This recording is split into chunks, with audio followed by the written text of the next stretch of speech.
Welcome to my channel. This is an easy recipe for a pink salt and coconut oil soap. Very nice combination in a soap recipe in my opinion.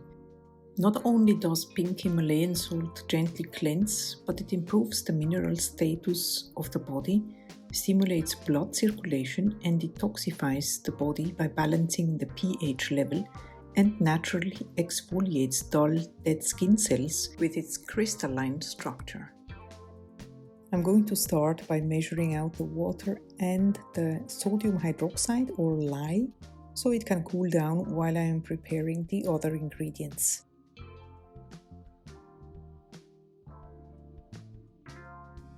You will find this recipe down in the description along with all other ingredients and equipment that I am using or recommending. I will now put the lye solution aside to cool down in a place where it cannot be knocked over. Let's weigh out the coconut oil that usually comes in solid form unless you are living in a very hot climate and therefore needs to be melted first. I personally like to use a double boiler to melt down my ingredients in general because it is a gentle heating method. But you can also use a microwave, and if you do so, use short increments of 30 seconds so you don't overheat the ingredients. The general rule is when you are making a 100% coconut oil soap to keep in mind to superfat it at least 20% because coconut oil is very cleansing and it can dry out the skin. What is superfat? Superfatting is the process of using less lye or more fat than industry standards so that there's some leftover oil in the soap that's not bound to the lye. This leaves behind more unsaponified fat, providing more moisture in the soap. While the coconut oil is melting down, we can go ahead and measure out the salt. You can use pink Himalayan salt or regular sea salt for soap making. Don't use dead sea salt as it is not suitable for soap making because of the high mineral content, but it makes a great bath salt component. There are different sizes of pink salt, also like this coarse version here. Would also look great on top of some soap. There is no set rule regarding the amount of salt that you can add to cold process soap. You can add anywhere from 50 to 100% of your oil weight to your soap. I used 50% in this particular recipe, but it is really up to you and your personal preference. Concerning the colorant, I chose this very vibrant pigment from Brambleberry called Electric Bubblegum. I absolutely love it. And for pigments, it's important to pre-mix it with an oil before adding it to the soap. That way you will be able to incorporate the color very well. Micas, on the other hand, can be added directly to your soap batter. Give it a good mix until it gets completely clump-free. If needed, you can also use a mini mixer. The ones you can use as a milk frother as well. Let's now go ahead and check the temperature of both lye solution and the oil. And if they are within 10 degrees of each other, you can add the lye solution slowly to the oil.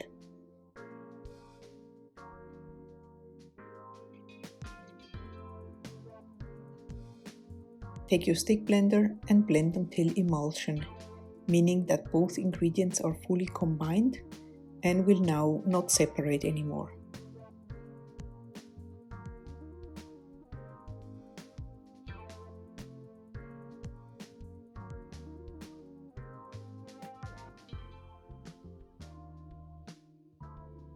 It's now time to add the pigment, and I'm gonna go step by step with the colorant until I'm happy with the intensity.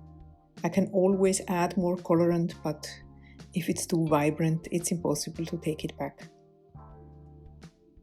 Now I add the fragrance oil. This one is called Lemon Zest from a company in the UK called Scent Perfect. Absolutely mouth-watering and fresh.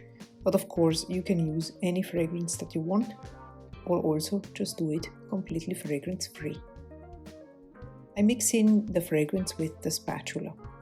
You could also stick blend at this point because as you can see the trace is still very thin.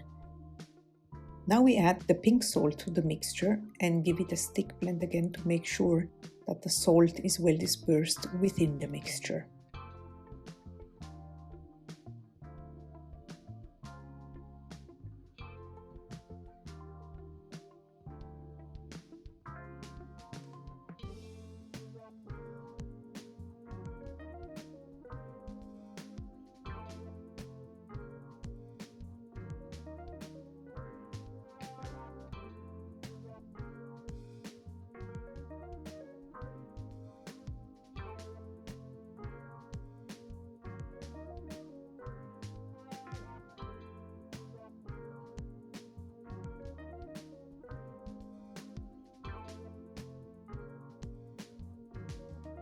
I have my mold already placed on a tray for practical reasons, so I can move around my project if I need the space. It makes the workflow very easy that way.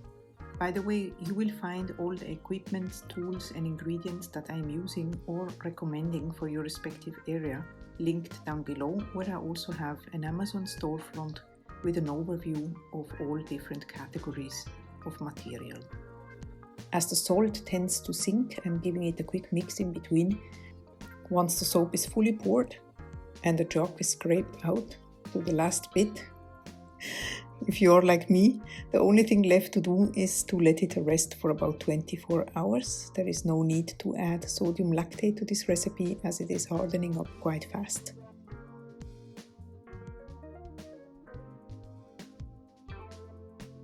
In my recipe book you will find this salt recipe as well as 19 other soap making and skincare projects that you can make in the comfort of your own home, along with the step-by-step instructions. It is now available on Amazon if you're interested to get your own copy. Back to our current project. It is the next day, and as you can see, the color is much lighter today. That's typical for cold process soap, so keep that in mind. Let's now go ahead and unmold and see how they turned out. They smell amazing. I think they turned out really well. Love the color and also the texture. I will let it sit for 4 to 6 weeks to cure before use.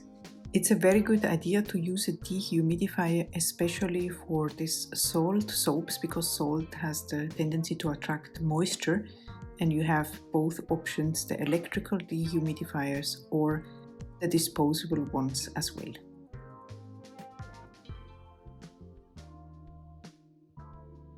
If you're interested in more soap making related videos, check out the playlist on the screen, where you can find many projects here on my channel. Feel free to subscribe and see you next time. Bye bye!